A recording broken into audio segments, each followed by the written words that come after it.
Bonjour à tous et à toutes, bienvenue sur ce nouveau webinar organisé par ZenChef. On va vous laisser arriver tranquillement, vous êtes déjà très nombreux à vous être connectés. Merci à tous d'être à nouveau présents pour ce nouvel événement. Je vois qu'on a quelques personnes que je connais qui nous souhaitent bonjour. Salut Sophie, salut à tous. Euh, Bonjour. Avant de laisser la parole à notre intervenant du jour, je vais me présenter. Donc, moi, je m'appelle Xavier. Je suis cofondateur d'une startup. Je ne sais pas si on peut encore l'appeler une startup. Ça fait presque 10 ans maintenant, qui s'appelle ZenChef et qui est spécialisée dans la réservation pour les restaurants. Et donc, en fait, on aide vos établissements à moderniser, à digitaliser vos réservations et votre relation client sans intermédiaire et sans commission pour que vous puissiez rester indépendant et garder le contact en direct avec vos clients. Aujourd'hui, on a plus de 5000 restaurateurs clients. Ça va du bistrot au restaurant traditionnel jusqu'au restaurant gastronomique. On est fiers d'avoir plus de 100 chefs étoilés qui nous font confiance. Et, euh, et donc pourquoi depuis le début de la crise, on a décidé d'organiser ce type d'événement. C'est que notre ADN chez ZenChef, ça a été toujours de soutenir de toutes les manières possibles le secteur de la restauration et nos clients. Et du coup, pour vous aider à traverser cette crise sans précédent, on a décidé d'organiser un certain nombre d'événements virtuels. Et donc, c'est déjà aujourd'hui le 5e webinar avec à chaque fois un expert sur une thématique qui peut vous être utile, soit pour traverser la crise, soit pour préparer la reprise. Et c'est plus de ça qu'on va parler aujourd'hui. On est ravis d'ailleurs d'avoir eu plus de 3000 participants depuis le début de tous ces webinars et aujourd'hui encore, vous êtes nombreux. Donc, merci à tous de votre présence. Juste une petite information qui peut vous intéresser et ça sera assez cohérent avec le thème du jour. Il y a une quinzaine de jours, on avait eu beaucoup de clients qui nous ont demandé de s'équiper de solutions de click and collect. Et donc, comme vous le savez, on fait la réservation habituellement. Et donc, on a décidé de développer très rapidement un module qui permet de prendre des commandes en ligne, de prendre des paiements et donc de pouvoir développer une activité de click and collect. Alors, c'était pas notre activité du tout. On s'est reconverti d'une certaine manière. On a dû se réinventer aussi, nous aussi. Et aujourd'hui, on a déjà plus de 700 restaurateurs qui ont activé ce module. Et donc, on va continuer à le faire évoluer dans les prochaines semaines pour que vous puissiez, si vous le souhaitez, démarrer cette activité.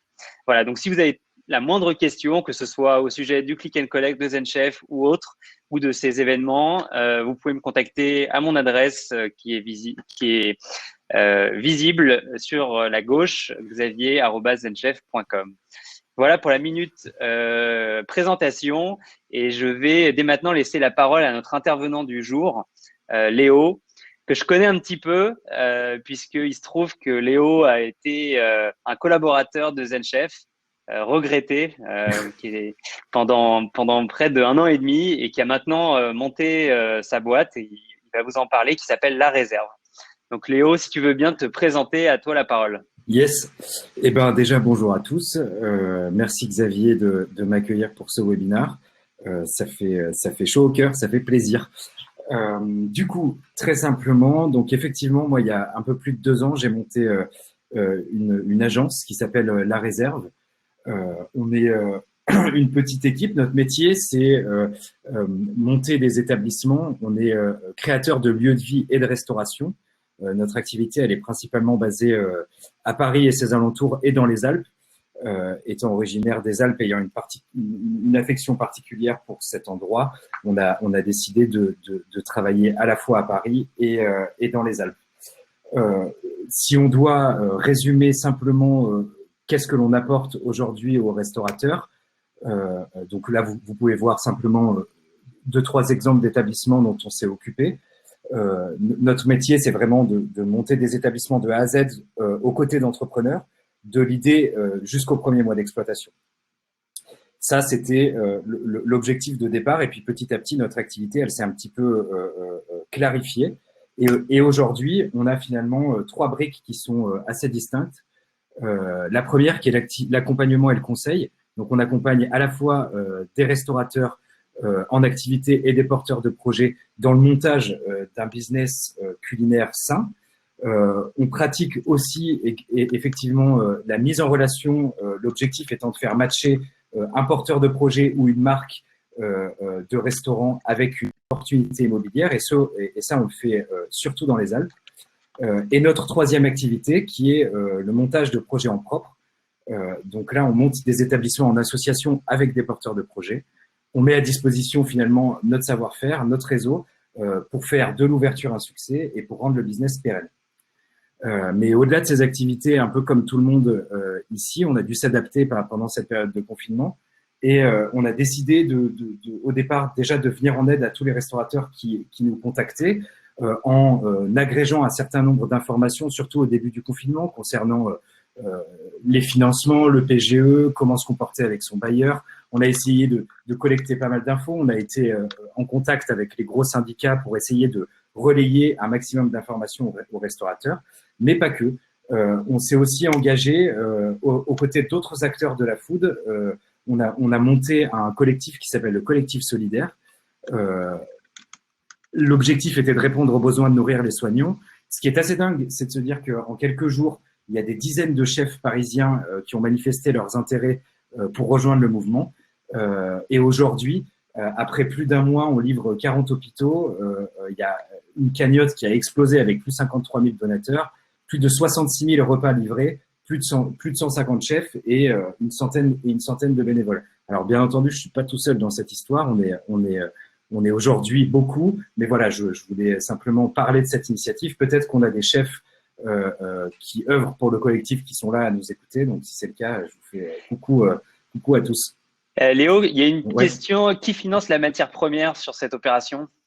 Alors, donc on a deux canaux bien distincts. Le premier, c'est la cagnotte.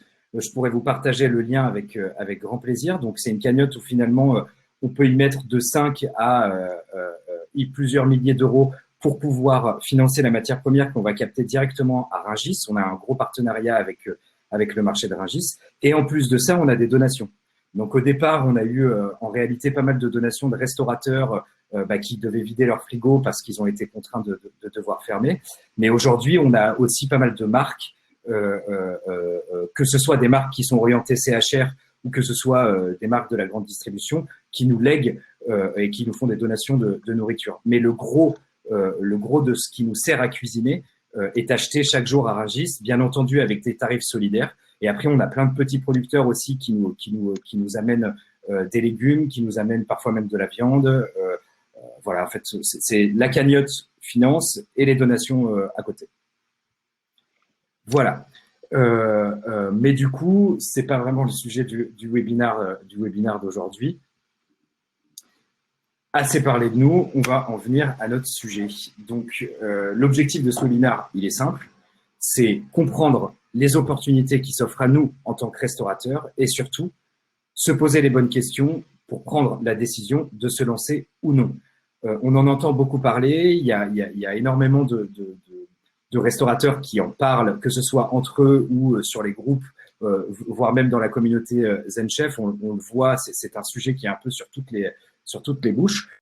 On a décidé de s'intéresser surtout à la partie structurelle et financière de la mise en place de ces nouveaux canaux de vente.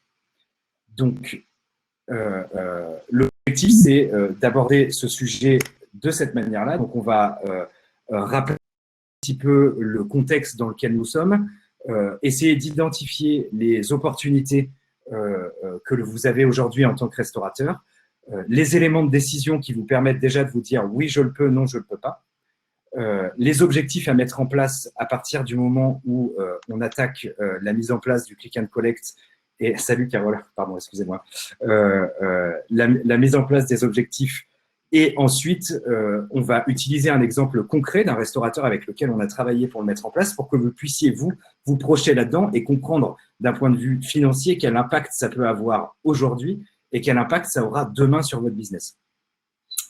Voilà, en gros, ce dont on va aborder pendant ce webinaire, ce que l'on va aborder. Vaste sujet. Oui, exactement. Ok, du coup, le contexte, alors, pour rappel, Pour ceux qui ne le savent pas, même si je pense que tout le monde est au courant, on a une activité de restauration à table qui est à l'arrêt depuis le 14 mars. On n'a pas de visibilité sur l'avenir à court terme et notre secteur est l'un des plus impactés. On est entièrement dépendant des décisions du gouvernement concernant la date et les conditions de réouverture. On constate malheureusement que les restaurateurs indépendants sont sous-représentés dans les négociations avec l'État, même si on note, bien entendu, tout de même l'implication de nos syndicats et de grands groupes de restauration, pour ne pas les citer. On constate également que l'impact de la crise, quoi qu'il en soit, il va durer et certains restaurateurs, eux, ont déjà tenté de s'adapter à ce nouveau contexte pour, d'une manière ou d'une autre, sauver leurs affaires. Nous, qu'est-ce qu'on s'est attelé à faire là? On s'est attelé à compiler les initiatives de ces restaurateurs et définir clairement les opportunités pour vous et les nouvelles activités potentielles. Ce que l'on voit se dessiner comme opportunité, c'est l'ouverture de nouveaux canaux de vente. Qu'est-ce que ça veut dire? Ça veut dire l'ouverture de la vente à emporter, du click and collect et de la livraison de différents produits. Et ces produits, lesquels sont-ils? Ce que nous, on a appelé les paniers à cuisiner. On prépare les produits nécessaires à la réalisation d'une recette, on les gramme, on package, on propose nos recettes à nos clients qui peuvent réaliser directement chez eux. Ça, c'est un produit. Ensuite, on a les plats préparés. Alors là, je vous fais pas vraiment un dessin. Hein. On cuisine et on vend des produits déjà transformés, prêts à être consommés. Donc, ce que l'on appelle la vente à emporter, le takeaway, peu importe le mot utilisé. Et enfin, le troisième produit, c'est le relais producteur. Le relais producteur, c'est on devient épicerie, marché, pour permettre à nos clients de consommer de bons produits que nous, on a sourcés pour nos affaires, en mettant en avant et en soutenant les producteurs avec lesquels on travaille, parce que eux aussi, d'une manière ou d'une autre, ils souffrent énormément de la crise. Et l'objectif de ce webinaire, c'est quoi? C'est d'une manière très concrète, quel impact peut avoir la mise en place de ce genre de canaux sur vos business. Si on réfléchit de manière très pragmatique, si je me lance, déjà, pourquoi? L'objectif étant bien entendu de relancer son activité, de faire rentrer de la trésorerie et, si possible, de minimiser les pertes d'exploitation dues à la crise du Covid. Maintenant, qu'est-ce que j'ai à faire si je me lance, que ce soit dans la vente à emporter, la livraison ou le click and collect? Je dois bien entendu adapter ma carte pour favoriser des plats qui se consomment en différé. Je dois adapter mes prix pour être concurrentiel sur le marché.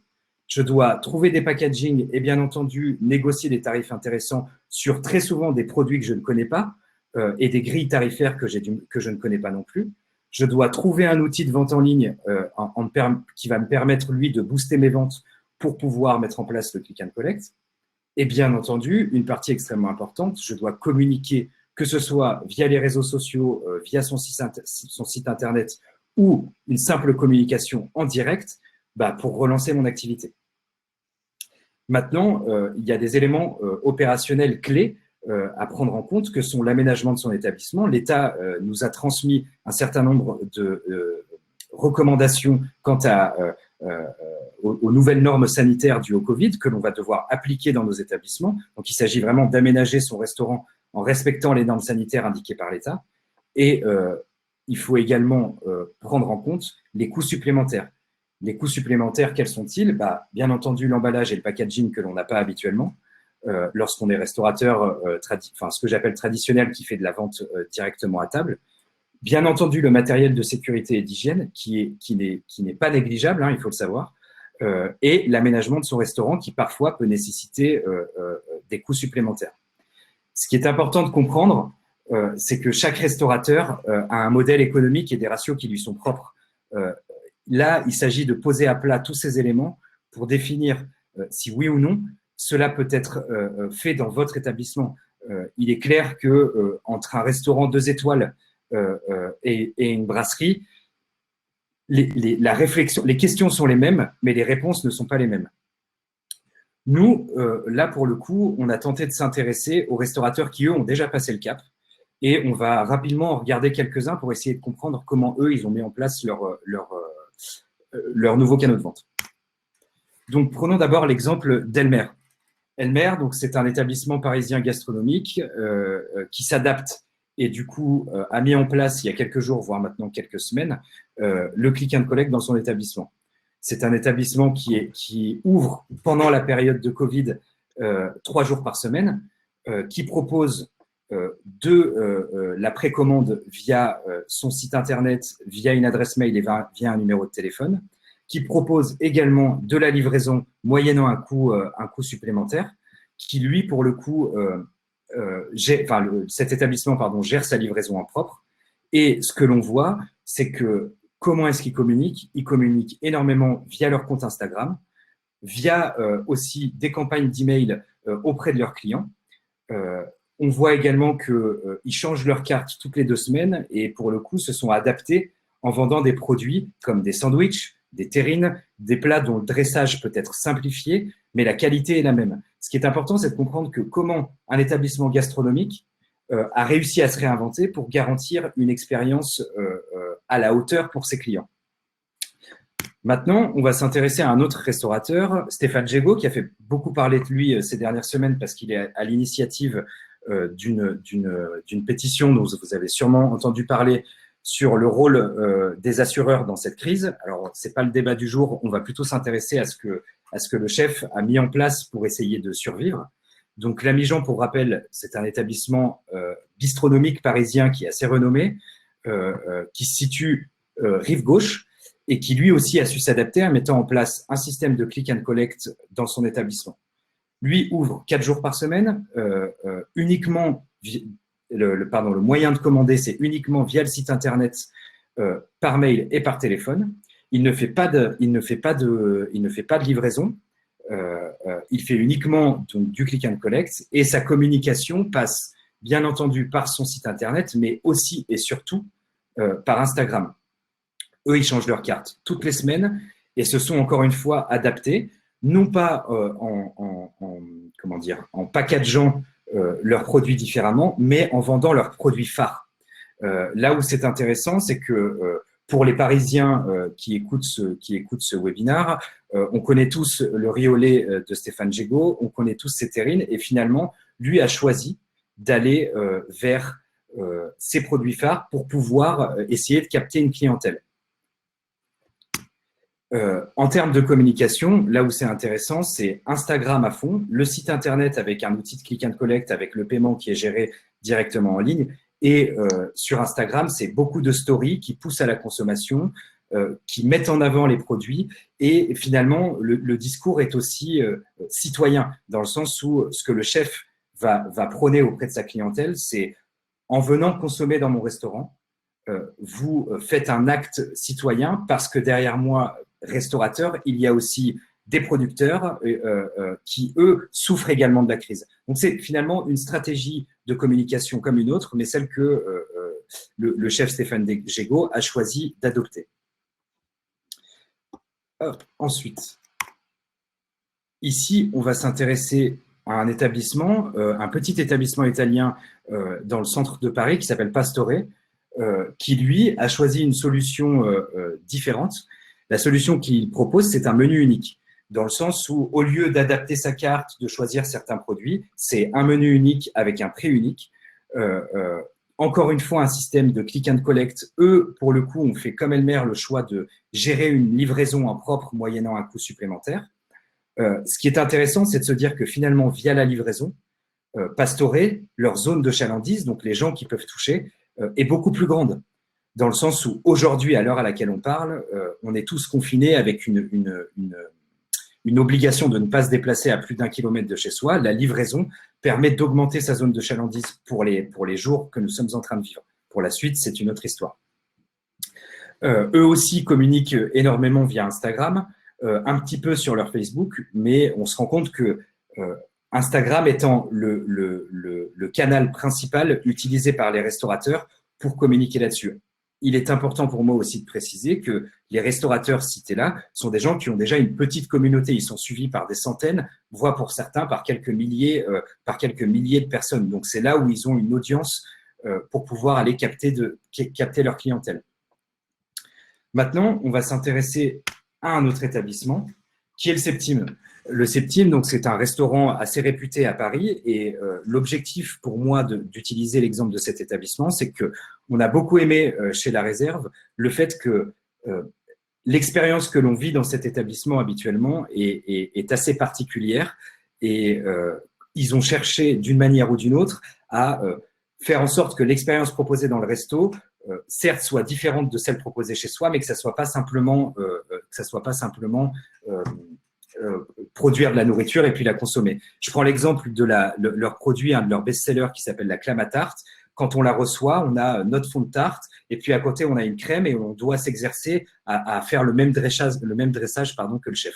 Ce sont encore une fois des moyens de se différencier et des moyens d'arriver à faire en sorte que le client apprécie, au-delà de la qualité de la nourriture, apprécie l'expérience qu'il va vivre, même s'il ne vient pas dans votre établissement. Pour rappel, Septime, eux, proposent à la carte les vins qu'ils ont au prix caviste, ils proposent des infusions, et un peu à la manière de Stéphane Gégaud, ils proposent leur best-seller. Maintenant, on a trouvé une initiative assez cool. Donc peut-être, Léo, excuse-moi de te couper, parce que je vois qu'il y a des questions qui arrivent dans le chat. Bien sûr.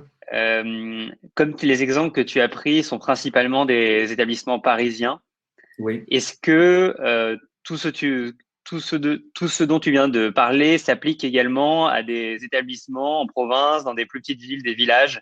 Bien sûr. Est-ce qu'on peut appliquer les mêmes stratégies? Alors, en fait, je sais que toi, tu n'es pas un Parisien à la base, donc tu sais quelle est la réalité de la restauration, pas qu'à Paris. Donc, est-ce que tu peux nous en dire un peu plus? Effectivement. Alors, effectivement, le choix de ces établissements s'est fait aussi en fonction de nos possibilités. On voulait discuter avec les restaurateurs et du coup, forcément, on s'est un peu orienté vers des restos parisiens qui sont des gens que l'on côtoie habituellement. En revanche, la logique, elle est la même pour tout le monde. On va l'aborder un petit peu après pendant ce webinaire sur quelles sont les questions que l'on doit se poser et finalement, la localisation de l'établissement et la typologie de clients que l'on a autour sont bien entendu des facteurs clés. Donc là, l'objectif de montrer ces exemples, c'était d'étayer un peu les propos sur les différents types de canaux de vente. Maintenant, pour ce qui est de comment est-ce que ça s'adapte sur des établissements qui ne sont pas en cœur de ville, qui sont même pour le coup parfois complètement excentrés, on va l'aborder un petit peu plus tard dans un cas pratique si tu le veux bien, Xavier. Maintenant, là, l'idée, c'était surtout de montrer des exemples de canaux de vente. Et c'est vrai que je me suis basé sur les établissements que je connaissais, qui pour la plupart sont à Paris. Ça marche. Bon, écoute, okay. Tant mieux si on revient sur des exemples plus non parisiens par la suite. Complètement. OK. Donc, l'établissement dont je veux parler, qui en réalité n'est pas vraiment un établissement à date, c'est We Are Rona. Eux, ils montent des établissements éphémères un peu partout en Europe, que ce soit, ils en ont fait en Suisse, en France, au Portugal également, et pas forcément que dans des grandes villes. Ils ont donc du coup l'habitude de monter des établissements éphémères ou pop-up, et eux ont réussi à s'adapter pendant la crise en proposant des paniers ONA qui, eux, pour le coup, sont livrés dans toute la France. C'est quoi le concept? Il fait une collaboration avec un chef chaque semaine. Il propose au client final de se faire livrer tous les ingrédients, une fiche recette, et le client final a accès à un tuto sous forme de vidéo pour réaliser la recette. Et de cette manière-là, il met en avant les producteurs avec lesquels il travaille, les chefs avec lesquels il collabore. Donc là, on peut imaginer dans le cadre d'un restaurant classique, le chef du restaurant. Et l'expérience proposée, pour le coup, est vraiment chouette. Pour l'avoir vécu moi-même 2 semaines consécutives, j'ai trouvé que pour les établissements gastronomiques et pour les établissements qui ont l'habitude de proposer une expérience assez travaillée, pour le coup, c'est très intéressant. Et là, je me permets de faire le parallèle typiquement avec des établissements qui sont situés en dehors des villes, qui sont de belles maisons ou de belles tables, que ce soit à la campagne ou en périphérie de ville. Ces établissements-là, eux, leur zone de chalandise, de par leur renom, est beaucoup plus grande que les 1 km autour de chez eux. Donc, un moyen pour éviter d'avoir à payer 55 € de livraison pour se faire livrer à 30 km, peut-être ces fameux paniers, prêts à cuisiner. Ensuite, un autre moyen de se diversifier et un autre canal de vente, c'est celui dont j'ai parlé rapidement, le relais producteur. Là, on prend l'exemple de Poulich, une restauratrice qui, elle, a fait le choix d'ouvrir son établissement en journée pendant la semaine et de n'être simplement que le relais des producteurs avec lesquels elle travaille habituellement et de mettre à disposition les produits pour ses clients, parce que finalement, son travail en tant que restauratrice et en tant que chef, c'est aussi de sélectionner les produits de qualité que l'on ne va pas retrouver dans les enseignes de supermarchés et dans la grande distribution. Du coup, un moyen de fidéliser sa clientèle, ça a été justement de proposer ce canal de vente-là, et qui pour le coup fonctionne relativement bien, même si à savoir que ce n'est pas forcément le plus rentable. Voilà, mais ça on l'abordera un petit peu plus tard. Et enfin, je crois que pour anticiper d'ailleurs certaines questions qui arrivent, là on parle plus de l'aspect concept, de qu'est-ce qu'on peut faire. Exactement. Et je pense que les aspects juridiques et financiers vont venir dans la suite de la présentation avec des exemples très concrets sur tout ça. Donc ne vous impatientez pas, ça arrive. Effectivement, d'abord illustrer les canaux de vente, et ensuite, bien entendu, on en vient aux chiffres. C'est l'objet même de ce webinaire. Ok, donc le dernier exemple que je voulais citer, c'est une petite cave à vin épicerie qui, elle, pour le coup, dans le système qu'elle a pu développer, donc elle a mis en place un système qui fait que, en tant que client, je la sollicite, elle m'envoie son catalogue de vente avec ses bouteilles de vin et ses produits d'épicerie. On prend commande par mail et ensuite, elle gère elle-même la livraison dans une zone de chalandise qui est relativement grande. C'est là où c'est assez intéressant. L'objectif de tous ces exemples était effectivement d'étayer les propos sur voilà certains restaurateurs qui ont mis en place les canaux de vente dont on va parler juste après. Donc, si je résume, on a 3 options que sont les paniers à cuisiner, les plats préparés et les relais producteurs, qui peuvent être vendus par 3 moyens différents que sont la vente à emporter en direct, le click and collect, donc la vente en ligne plus récupération directement dans l'établissement, et la livraison. Maintenant, effectivement, à partir du moment où on a identifié ces différents canaux de vente, il s'agit de poser à plat quels sont les éléments pour pouvoir décider si oui ou non je peux y aller. Sur la livraison, est-ce que tu recommandes aux restaurateurs d'aller sur les plateformes donc Deliveroo, Uber Eats? Alors, à titre personnel, je pense que la réflexion sur ce sujet-là dépend énormément des produits que l'on propose. Dans le sens où aujourd'hui, on sait que Deliveroo et Uber Eats, pour ne pas les citer, sont certes des plateformes qui génèrent énormément de trafic, donc où il y a beaucoup de clients. Maintenant, reste à savoir comment est-ce que mon offre peut être différenciante.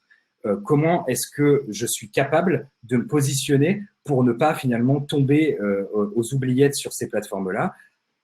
Moi, j'aurais plutôt tendance à réfléchir à fédérer sa clientèle d'habitués et proposer en direct. Maintenant, sur certains établissements, quand les produits se portent, quand les produits sont adaptables à la livraison, typiquement du burger, de la salade, typiquement tout ce qui peut se manger assez facilement et qui vit bien le transport, oui, ça peut être une solution. Vous allez comprendre par la suite comment est-ce qu'on englobe la livraison et comment est-ce qu'on peut aussi anticiper les commissions de Deliveroo et de Uber Eats, à savoir que nous, on est en contact avec eux, avec plusieurs restaurateurs.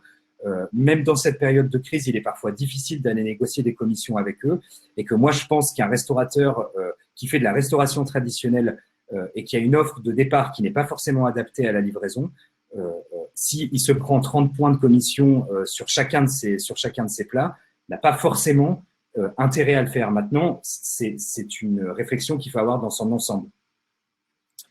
Ça marche. Donc, les éléments de décision, voilà ce qu'ils sont. Le premier, c'est est-ce que j'ai le droit de faire de la vente à emporter? Est-ce que j'ai le droit de faire du click and collect? Ensuite, que raconte ma localisation?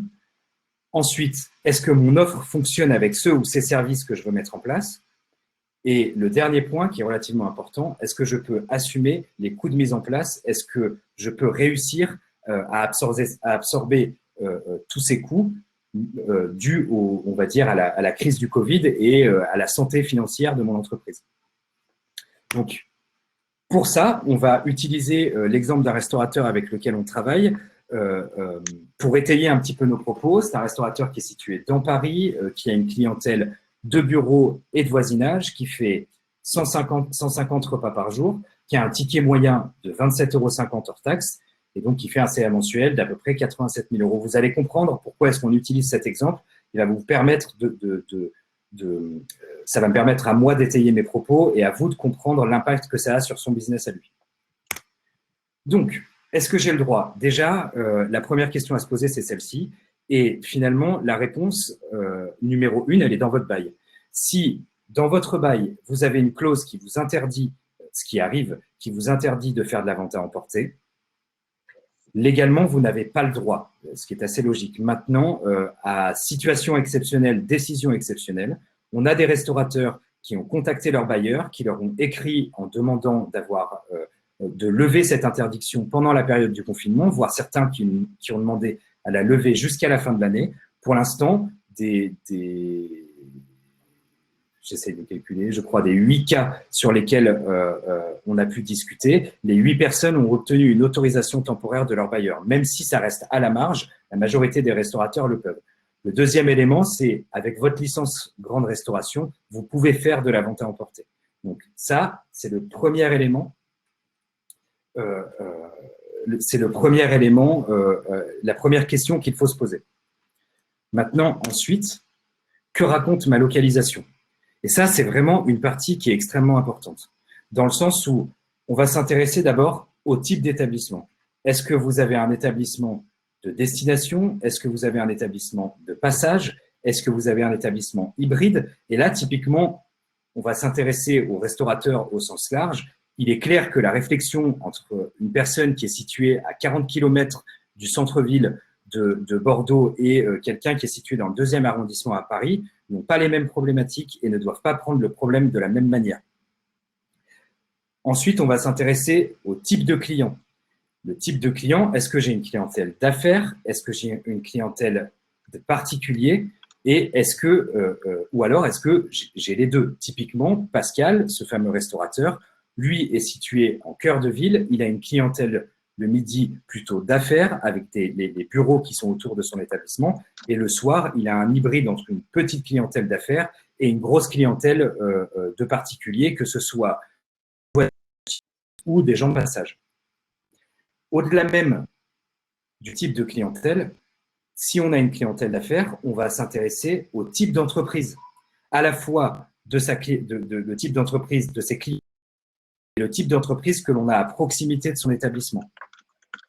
Bien entendu, si on est à proximité d'entreprises du secteur primaire et secondaire qui, eux, ont la nécessité d'être sur leur lieu de travail, on va réfléchir différemment que si on a une clientèle pure tertiaire qui, pour le coup, n'est pas forcément prête à retourner travailler tout de suite et pour laquelle on va prôner le télétravail. Je prends 2 exemples très simples.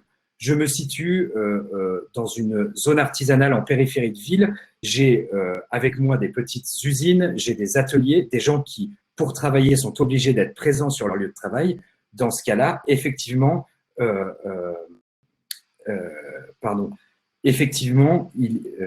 me perds. Tac.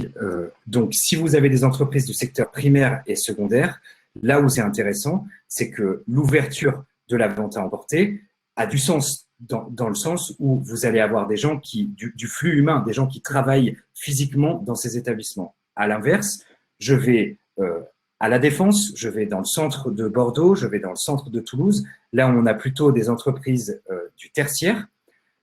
Ces entreprises-là, les salariés ne sont pas nécessairement présents dans leur bureau. Et pour eux, on va prôner le télétravail. Dans ces cas-là, il ne faut pas se poser la question de la même manière. Voilà pour la partie que raconte ma localisation. Donc, à partir du moment où on s'est dit, OK, j'ai identifié ma clientèle, je pense qu'il y a un intérêt parce que j'ai des gens à proximité. Je pense qu'il y a un intérêt parce que j'ai une clientèle d'habitués qui vit autour de mon établissement et qui est confinée chez elle et qui finalement ne peut plus se restaurer autrement qu'aller au supermarché. Je vais pouvoir lui proposer une offre assez intéressante. C'est tous ces éléments-là qu'il faut réussir à poser sur la table. Maintenant, on va s'intéresser à la troisième question. Quel est mon type d'offre? Est-ce que je peux l'adapter ou est-ce que je ne peux pas l'adapter? Pardon, je bois un petit peu d'eau. Effectivement, la question, elle se pose à partir du moment où vous imaginez bien qu'entre un établissement gastronomique, un établissement traditionnel, un établissement bistronomique, il est compliqué de réfléchir de la même manière. L'objectif, quoi qu'il en soit, dans le type d'offre et de l'adaptation, c'est bien entendu de garantir une expérience de qualité pour vos consommateurs. Je vous fais un petit parallèle assez simple. Dans le cadre du collectif solidaire, on a eu un certain nombre de chefs qui nous ont rejoints et qui se sont mis à cuisiner. Ces chefs, il y avait à la fois des chefs de petits bistrots parisiens, des chefs de grandes tables pour certaines étoilées, des chefs qui, eux, travaillaient des produits très particuliers. Tous ces chefs-là, au départ, dans le cadre du collectif solidaire, ils se sont tous retrouvés à la même enseigne et finalement, ils ont dû s'adapter en gardant leur touche parce qu'ils le souhaitaient pour pouvoir faire rentrer, disons, leur touche de chef dans une barquette en plastique. Et en réalité, après discussion avec la majorité d'entre eux qui se sont mis à faire du click and collect derrière, on s'est rendu compte qu'il y a certains cas dans lesquels effectivement les choses s'adaptent et dans certains cas les choses ne s'adaptent pas. Typiquement, quand je vous parlais de ces fameux paniers à cuisiner, il existe certains chefs qui ont fait le choix de ne pas faire de vente à emporter de produits transformés parce qu'ils n'ont pas réussi à garantir la même qualité, la même prestation que dans leurs établissements respectifs. D'autres qui se sont dit, OK, on va simplifier, enfin, pour reprendre un petit peu les exemples de tout à l'heure, on va simplifier notre carte, on va travailler que les produits phares.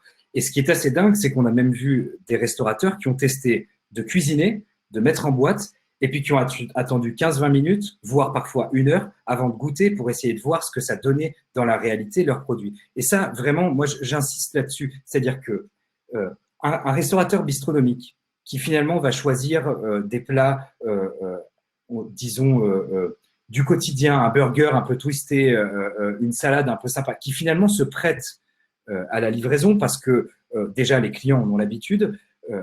Il y a une énorme différence avec un chef qui maîtrise de la cuisson de poisson, de la cuisson de viande, où là, pour le coup, certaines fois, on a beau essayer, l'expérience ne sera jamais la même. C'est un petit peu compliqué, mais en tout cas, l'idée, c'est quoi? C'est de se dire, est-ce que oui ou non, je peux adapter mon offre? Sinon, quelles sont mes possibilités? Dans le cas de Pascal, qui pour le coup, lui, est un bistrot parisien, on a identifié 4 plats qui, pour le coup, sont voués à la livraison. Pascal faisait beaucoup de cuisson basse température. Il va travailler des buns maison, des pains maison, et puis il va faire une déclinaison de 3 burgers, plus un sandwich un petit peu gourmet et une grosse salade. Maintenant, quand on a défini si oui ou non son offre était adaptée, la dernière question à se poser, ah oui, pardon, j'oubliais, j'avais pris quelques exemples de packaging, pardon, mais la dernière question à se poser, c'est est-ce que je peux… Pardon. Juste, excuse-moi Léo, parce que je pense que le sujet du packaging est une question que tout le monde se pose quand on n'a jamais fait de vente à emporter. Est-ce que tu as des conseils, que ce soit des fournisseurs, que ce soit, je sais pas, les prix qui sont pratiqués, enfin voilà, comment je fais si je démarre en vente à emporter et que je ne sais pas où me fournir du packaging? Alors, effectivement, c'est une très bonne question. Il existe plusieurs gros… En fait, déjà, il y a 2 choses. La première chose, c'est quelles sont vos valeurs et qu'est-ce que vous voulez mettre en place. À savoir que le packaging peut… Enfin, ça va du tout au tout. C'est-à-dire qu'on a à la fois le packaging basique qui, lui, doit se trouver entre, allez, 10 et 14 centimes hors taxe par boîte. Et ensuite, on a ce que moi j'appelle du packaging premium, où là, on va être sur des produits qui, pour le coup, sont recyclables, parfois tout en carton, voire même des produits qui sont, pour certains, faits sur mesure. Et là, on peut aller sur 3, 4, 5 à 6 fois le prix. Il y a même des restaurateurs qui font le choix de travailler avec des pots parfaits. Il existe aujourd'hui, même d'ailleurs, c'est bon à savoir, dans certaines grandes villes françaises, même autres que Paris, des services qui permettent d'utiliser cette fameuse pot parfait consigné et donc de livrer, puis de recollecter et de réquisitionner, à savoir que ce qui est important, c'est que le coût des consommables est à intégrer dans vos ratios, ce que vous avez l'habitude d'avoir en achat matières premières. Le coût du consommable est à intégrer. Moi, ce que je préconise, c'est d'abord de définir qu'est-ce que vous souhaitez utiliser et qu'est-ce que vous voulez montrer à vos clients. Est-ce que finalement, c'est simplement une boîte qui va permettre de déplacer un produit d'un point A à un point B? Est-ce que dans vos établissements, vous avez, disons, une conscience environnementale et vous allez vous orienter plutôt vers du packaging recyclable, ce qui aujourd'hui est quand même relativement important, mais il faut le savoir aussi, ça a un coût. Hein. Je veux dire, on tombe vite. Si on prend l'exemple de son sac Craft, sa box lunch recyclable, plus son gobelet recyclable, on tombe très très vite à 1 euro, 1,10 €, voire 1,50 € hors taxe par plat, ce qui finalement sont des dépenses non négligeables.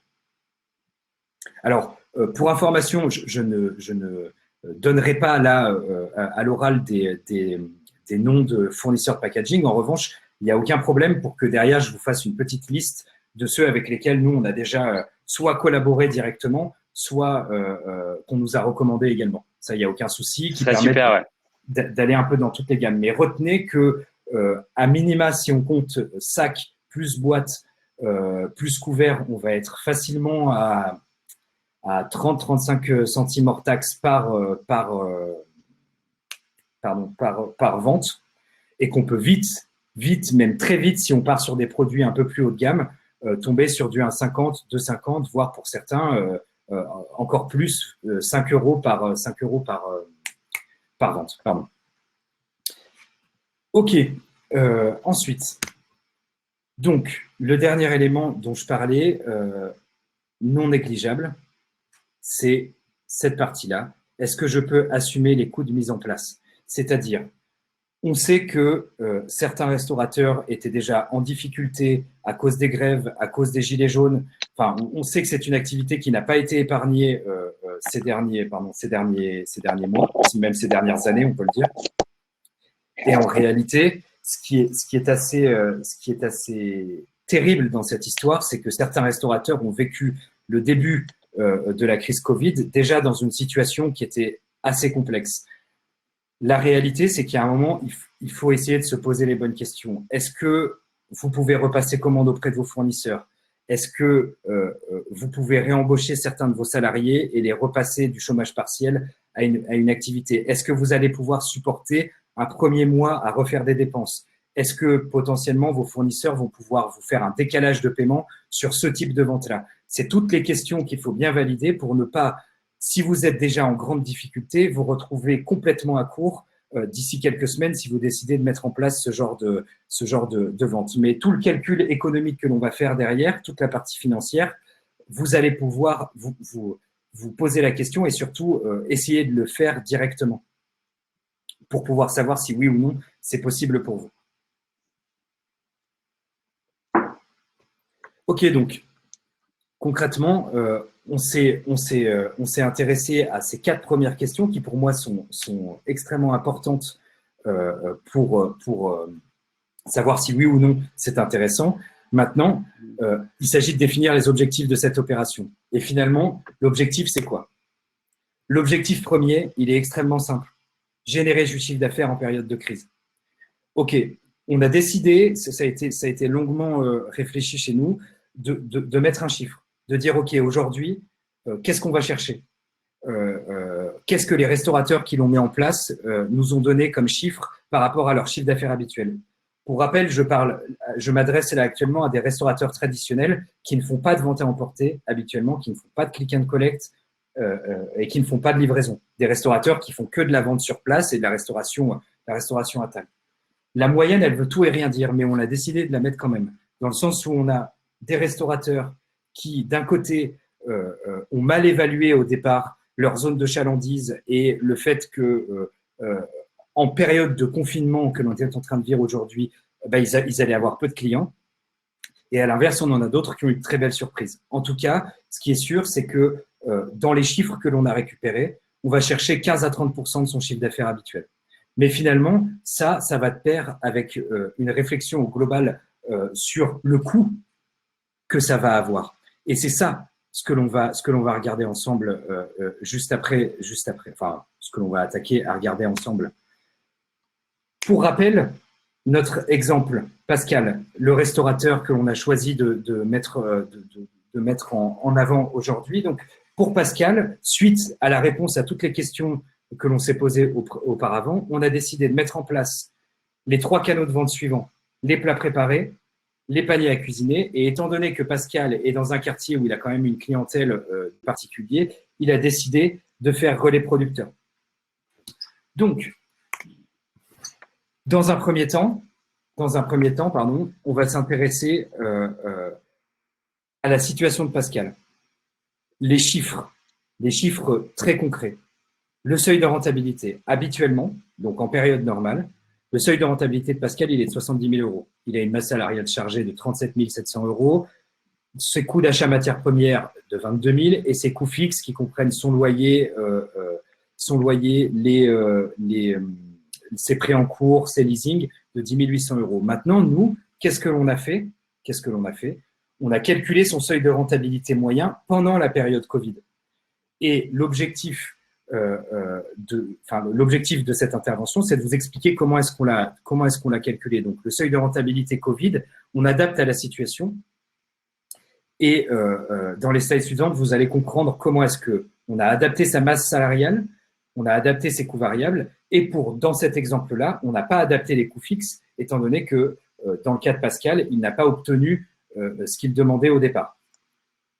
Pour rappel, j'ai peut-être oublié de le dire, si on se remet sur l'étude de cas, donc Pascal n'a pas obtenu de franchise de loyer, il a obtenu uniquement un report de ses loyers, il a mis l'intégralité de son personnel en chômage partiel au départ, et ça, ce sont 2 données qui sont clés dans la manière dont on va organiser les choses dans les prochaines slides. Donc, dans le cas de Pascal, en ce qui concerne le chiffre d'affaires, donc pour rappel, habituellement, il fait à peu près 87 000 euros de chiffre d'affaires, 150 couverts jour avec un ticket moyen à 27,50. Les prévisions de CA sur la partie Covid, elles sont basées sur une analyse de ses chiffres normaux, sur l'analyse de son emplacement, de son type de clientèle. En l'occurrence, les éléments dont on vient de parler plus tôt dans la présentation. Son chiffre d'affaires mensuel adapté avec les nouveaux canaux de vente, lui, serait, dans la partie prévision, de 30 000 euros. Qu'est-ce que ça veut dire? Avec les 3 canaux de vente que l'on met en place, que l'on préconise que Pascal va réussir à vendre 50 portions avec un ticket moyen à 18 euros hors taxe par jour de plats préparés, qu'il va vendre 15 paniers à cuisiner par semaine avec un ticket moyen de 17,50 euros hors taxe par panier, et qu'il va vendre en moyenne 4 paniers relais producteurs par semaine également avec un ticket moyen à 23 euros. L'objectif de ces chiffres-là, c'est d'être dans quelque chose de réalisable pour essayer de comprendre si oui ou non c'est une bonne solution. C'est vraiment important pour moi que vous compreniez cette partie-là. On ne cherche pas à faire gonfler des chiffres, on ne cherche pas à expliquer qu'on va tous gagner un maximum d'argent. On essaye vraiment de répondre de la manière la plus pragmatique possible à un cas concret. D'un point de vue, donc, comme je vous l'ai dit, il y a différents canaux de vente à piloter. Et d'un point de vue opérationnel, quels sont les choix que nous avons faits pour Pascal après avoir défini ce chiffre d'affaires? La masse salariale. La masse salariale chargée de Pascal habituellement, c'est 10 ETP qui lui coûtent 38 000 euros par mois. Là, la masse salariale optimisée pendant Covid, elle, on l'a évaluée à 11 000 euros. Ça correspond à quoi? À ces 2 ETP que sont son chef de cuisine et son manager. Pourquoi est-ce qu'on a fait ce choix-là avec Pascal? Parce que ce sont des gens de confiance qui sont engagés dans le restaurant, qui sont engagés auprès de Pascal et qui sont prêts à se donner pour avancer, et qui sont prêts d'une manière ou d'une autre, à relever leurs manches et à participer au fait que l'établissement doit sortir de cette crise au mieux. Bien entendu, si vous pouvez optimiser en le faisant vous-même, c'est encore mieux, parce que plus on réduit ce coût-là, plus il sera intéressant de mettre en place le canal de vente. Maintenant, nous, on a essayé de prendre l'exemple le plus concret possible en se disant, vous n'avez pas le choix, vous devez aller chercher, vous devez réembaucher vos salariés pour pouvoir cuisiner et pour pouvoir vendre. Donc, on a adapté notre masse salariale. Maintenant, on s'intéresse aux coûts. Comme je vous l'ai expliqué tout à l'heure, les coûts fixes ne bougent pas. On considère que Pascal, même s'il a obtenu le report de loyer, son loyer, dans 3 mois, il va devoir le payer. Donc, on considère qu'à instant T, il paye son loyer, qu'il a encore ses leasings, qu'il paie son expert comptable. En tout cas, il paie tout ce qu'il a à payer chaque mois. Ses charges variables. Donc, habituellement, Pascal, il a un coût d'achat à matière première qui est de 25% par rapport à son prix de vente. Donc, il a, par rapport à ce qu'il vend en moyenne chaque mois, des charges variables à hauteur de 22 000 euros. Maintenant, nous, on a été s'intéresser là à ce que pratiquaient les restaurateurs. En fonction de tous les éléments que l'on a définis avec lui et de la situation de Pascal, on a adapté pour la vente à emporter et le click and collect un coût d'achat matière première consommable compris de 20%. On a adapté pour les paniers à cuisiner, donc découper les produits, les grammer, les packager et les vendre pour que le client cuisine directement chez lui, un coût d'achat à 25%, consommable compris. Et panier relais producteurs, on a décidé de partir sur un 50%. Donc, il y a certains restaurateurs avec lesquels on a travaillé qui, eux, pour le coup, vendent au prix direct auquel ils achètent. D'autres qui ont décidé de marger dessus parce que, d'une manière ou d'une autre, ils ont des coûts fixes qui doivent amortir à ce niveau-là. C'est très important pour moi de vous dire que pour cette partie-là, ce sont les chiffres sur lesquels nous, on s'est basé après discussion avec une vingtaine de restaurateurs. Maintenant, que ça soit clair, un restaurant gastronomique qui a des coûts d'achat qui se rapprochent plutôt de 35 voire 40 points doit s'adapter lui aussi. Et c'est pour ça, encore une fois, que chaque établissement a son propre modèle économique et doit pouvoir, et a sa propre solution, si vous voulez. Pour moi, il n'y a pas de solution miracle. Maintenant, pour la majorité des restaurateurs avec lesquels on travaille, ce sont les chiffres que l'on utilise. Voilà pour cette partie-là. Maintenant, l'idée, c'est quoi? Il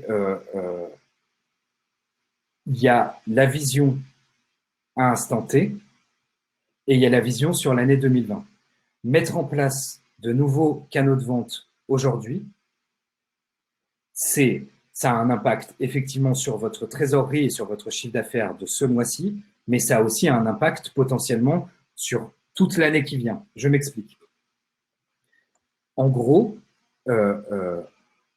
si on met en place à partir de mai 2020 ces canaux de vente, et on reprend l'exemple de Pascal, et qu'on prend surtout le pire des cas. Le pire des cas, c'est les établissements, les bars et les restaurants ne peuvent pas réouvrir avant le 15 juillet. Au 15 juillet, on a des normes sanitaires qui nous obligent à avoir une capacité d'accueil moindre par rapport à ce que l'on a d'habitude, et on a une reprise lente et douloureuse jusqu'à la fin de l'année de décembre 2020. Jusqu'à la fin de l'année 2020, pardon. Dans ce cas-là, on a fait le choix, bien entendu, de partir vers le pire des cas pour essayer de voir si même dans ce cas-là, ça pouvait fonctionner. Oui, j'en vois qui réagissent sur le 15 juillet. C'est dans les premières recommandations qui ont été faites. On a considéré au plus large, en l'occurrence, tous les gros lieux réouvrent à partir du 15 juillet. Je ne m'avance absolument pas sur cette date et rassurez-vous, je préfère comme vous que ça puisse réouvrir bien plus tôt. Donc, on a la mise en place en mai, une reprise partielle de l'activité au 15 juillet, une augmentation de la capacité d'occupation mois par mois à partir de septembre, octobre, novembre, et une reprise de l'activité classique à 100% à partir de janvier 2021. Dans ce cas-là, si on regarde les chiffres de Pascal, voilà ce que ça donne. Alors, ce tableau, on va pas s'y attarder très longtemps parce on en a extrait les chiffres. Mais en gros, ce qui est intéressant, c'est de se dire, OK, on a en haut l'activité habituelle de Pascal. Donc, si Pascal ne met pas en place de nouveaux canaux de vente et il attend qu'il ait l'autorisation de réouvrir pour réouvrir de manière classique. Et en dessous, l'activité revisitée avec les canaux de vente que l'on a discuté et son objectif de chiffre d'affaires qu'il doit atteindre. Ce que l'on voit, c'est que il y a une nette différence à la fois dans la gestion de la trésor et à la fois dans le chiffre d'affaires et bien entendu à la fois dans le résultat. On va se focaliser sur 2 chiffres que sont le chiffre d'affaires et les résultats de la société de Pascal. Le chiffre d'affaires de Pascal, sans la mise en place d'une solution sur cette année, encore une fois, ce sont des prévisions, est de 300 000 €. Avec la mise en place d'une solution de ces 3 canaux de vente, il est de 432 000 €. Donc, on a un delta, on a disons une différence positive de plus 130 000 €. En ce qui concerne ce résultat, on voit que Pascal, s'il ne fait rien, il a un résultat négatif, alors que s'il se met à développer les nouveaux canaux de vente, il y a une différence considérable sur le résultat. L'objectif, c'est quoi? C'est de se dire, dans le cas de Pascal, il y a un véritable intérêt à mettre en place ces nouveaux canaux de vente et à les mettre en place pendant la crise et à les conserver sur les prochains mois, déjà de manière à pouvoir absorber le fait que sa capacité d'occupation va peut-être pouvoir être impactée par des normes sanitaires. L'objectif ici, c'était de vous montrer un exemple concret et pour le coup positif de la mise en place de ces nouveaux canaux de vente. Maintenant, notre conclusion, c'est quoi? C'est que s'investir dans de nouveaux canaux de vente aujourd'hui, c'est limiter ses pertes à court terme et développer son business à moyen et long terme. Mais, et j'insiste là-dessus, il est extrêmement important de rappeler que c'est une décision qui nécessite une réflexion, qui nécessite de se poser toutes les questions que l'on a vues, toutes les questions que l'on a abordées pendant ce webinaire, et que le cas de Pascal n'est pas une science exacte. Il y a, je pense, beaucoup d'établissements pour lesquels il n'est pas forcément pertinent de faire ce genre de choses. Je m'explique. Encore ce matin, un restaurateur avec lequel on travaille nous explique qu'il a obtenu une franchise de loyer, que tous ses salariés sont au chômage partiel. On a fait le calcul, même s'il va chercher 25% de son chiffre d'affaires habituel, il ne gagne, en tout cas, il perd toujours plus d'argent que s'il ne fait rien. C'est pour ça que c'est extrêmement important pour moi de vous expliquer que chaque cas est particulier. Maintenant, les questions à se poser doivent être les mêmes. Et enfin, n'hésite pas, Léo, si tu veux réagir aux questions qui passent sur le fil en même temps, avant de passer à la conclusion. Effectivement, qu'est-ce que je vois?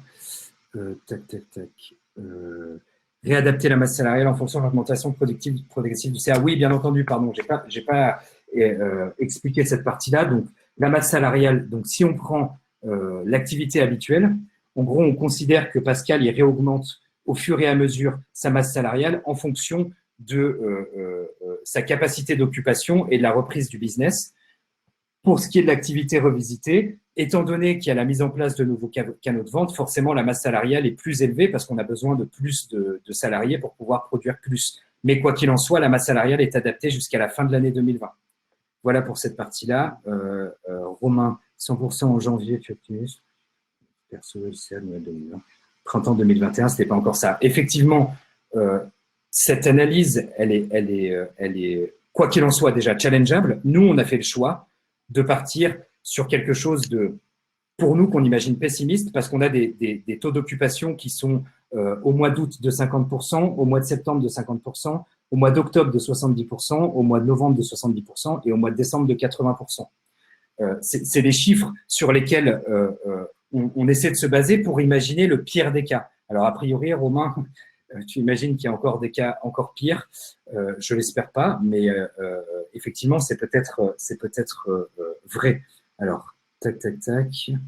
En admettant qu'on est en activité partielle jusqu'en décembre 2020, bien entendu, on est soumis à cet élément-là. C'est l'État nous rappelle chaque jour qu'il ne veut pas qu'on se sépare de nos salariés et nous promet la prolongation d'un chômage partiel qui, bien entendu, ne viendrait pas entacher vos trésoreries et entacher vos budgets, ce qui fait que petit à petit, on peut réembaucher son équipe pour finalement espérer, et je dis bien espérer, en fin d'année 2020, revenir à 100% de son staff. Tac, alors, oui, préconisation sur le prix de vente à la vente à emporter pour un bistronomique semaine et week-end. Alors, effectivement, c'est un vrai sujet. c'est un vrai sujet dans le sens où voilà ce que nous on a vu jusqu'à présent.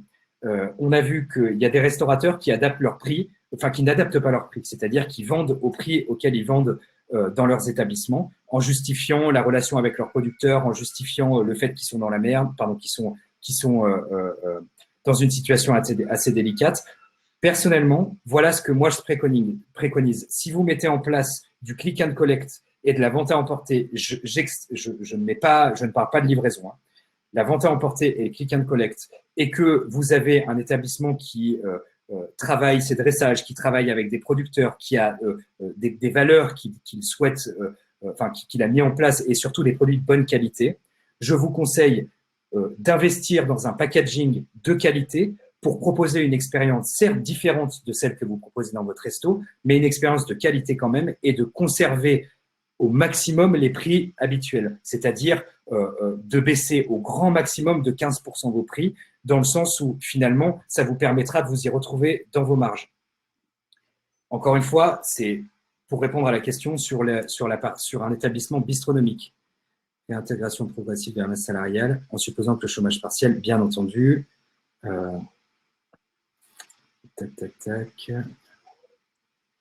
En zone industrielle, restaurant le midi, est-ce viable?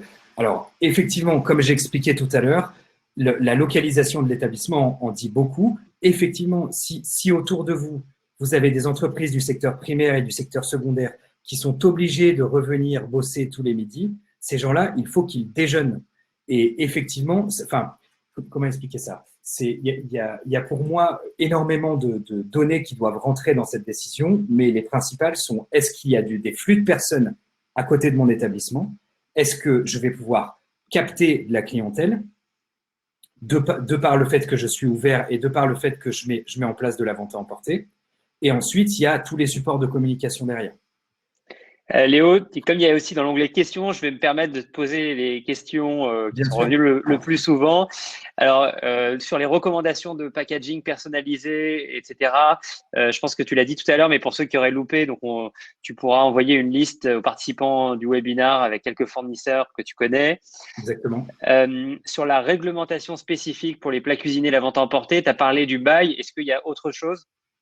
Alors, c'est avoir une licence qui permette, donc la licence de grande restauration vous permet de faire de la vente à emporter, et vérifier sur son bail que vous y avez droit. Pour moi, c'est les deux éléments clés. À partir du moment où votre bail ne vous l'interdit pas et que vous avez une licence restauration, vous pouvez faire de la vente à emporter. Alors, il y a plusieurs questions autour du prix. Est-ce que il faut l'augmenter? Est-ce qu'il faut le baisser? Je pense que tu as déjà répondu en partie. Est-ce que sur la stratégie de prix, quand on se lance dans la vente à emporter, c'est quoi finalement ta recommandation? Alors, je vais essayer de prendre 3 exemples les plus simples possibles. Le premier, je suis dans une zone concurrentielle. Je suis dans un endroit où je ne suis pas seul. J'ai autour de moi de la restauration rapide qui propose déjà des offres de vente à emporter. J'ai beaucoup de gens qui vivent, et donc du coup, le fait que je sois dans une zone concurrentielle m'oblige à adapter mes prix.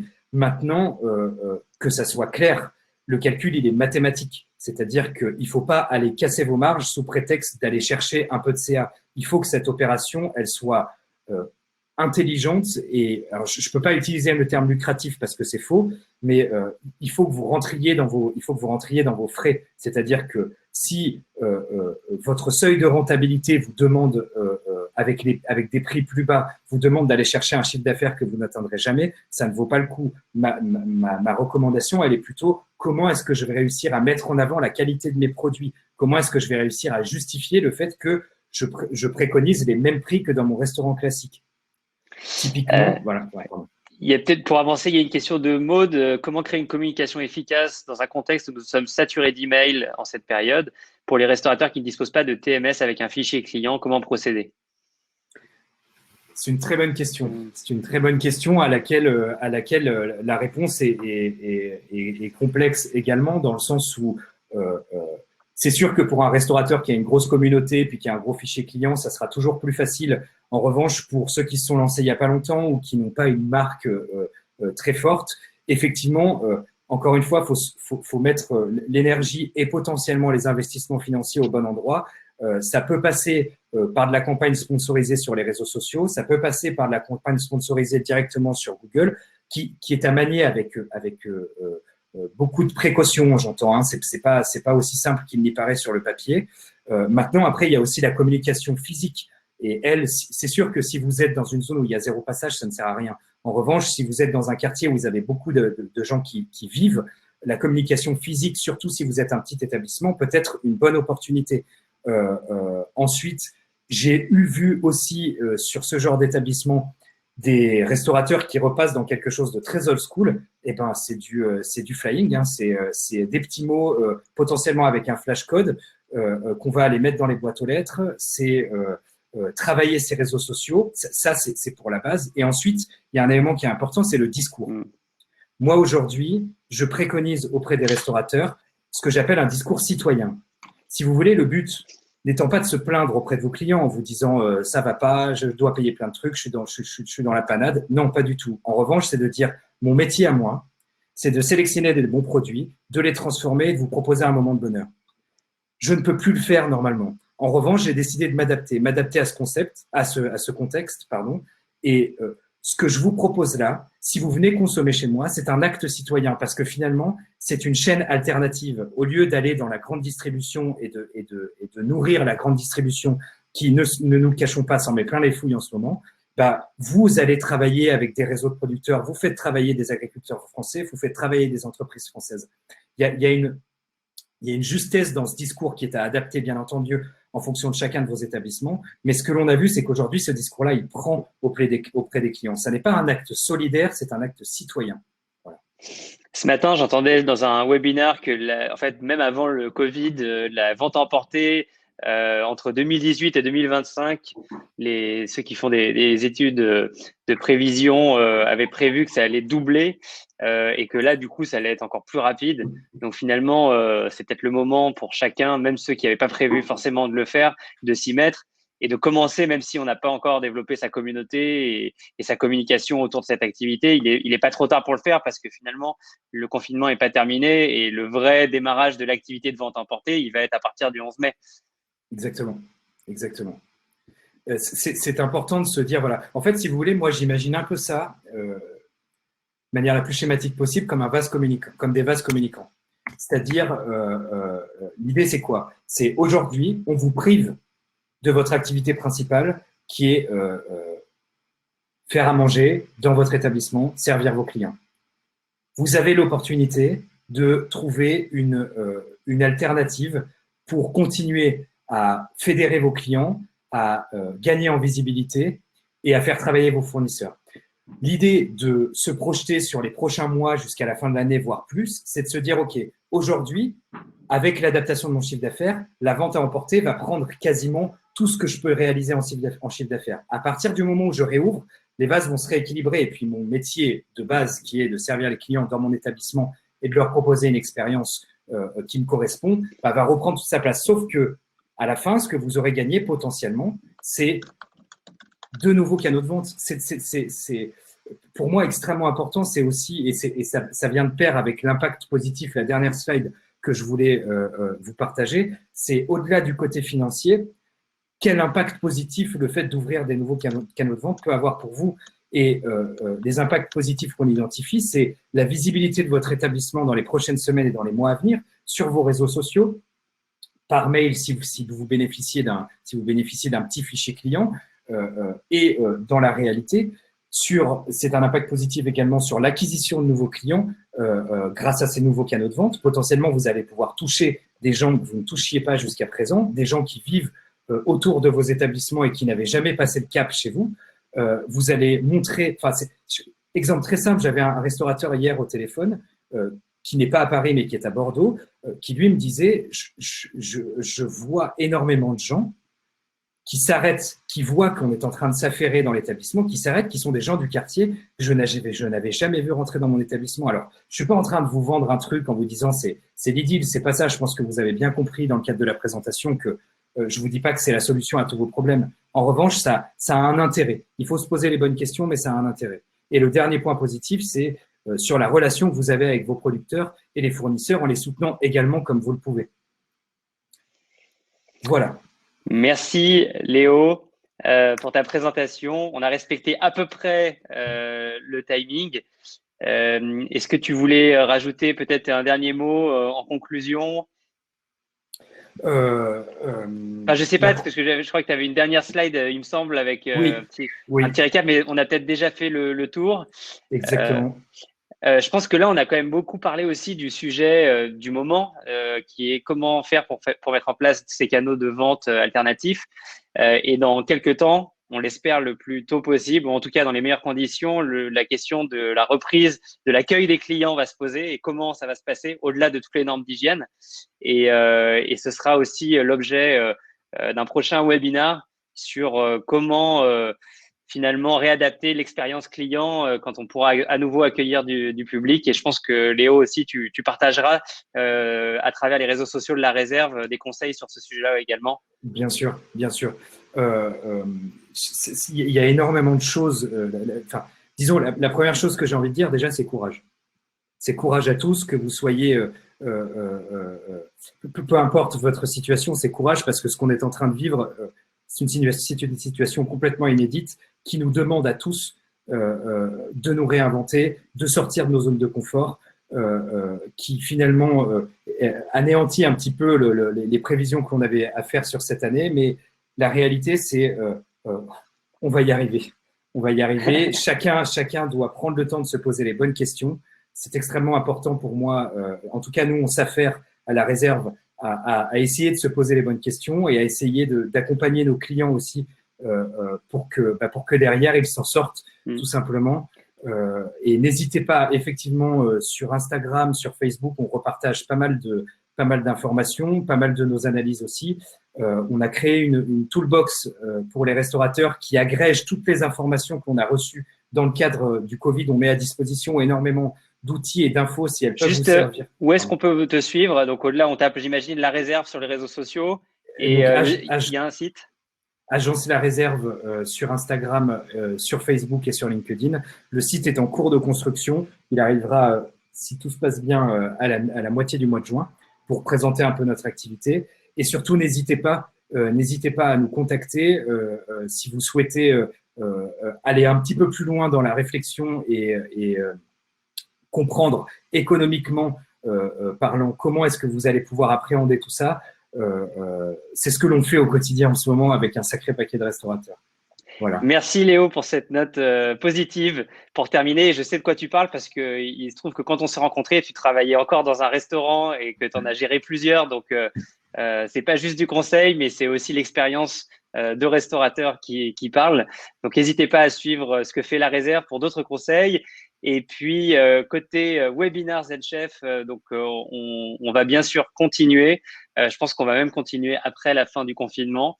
Et donc, bientôt, on va parler des sujets liés à l'hygiène et puis le sujet de la reprise aussi pour les restaurants qui vont accueillir du public et de toute cette expérience-là qu'il faut réinventer. Donc, suivez sur nos réseaux sociaux, sur notre newsletter pour être informé de nos prochains événements. Et bon courage à tous pour la préparation de la reprise. Et puis, comme disait Léo, on va y arriver ensemble. Bonne journée tout le monde. Merci à tous. Bonne journée et bon courage. Et si vous voulez voir le replay, il sera disponible dans quelques minutes. Vous allez le recevoir automatiquement par mail ainsi que la présentation. Bonne journée tout le monde.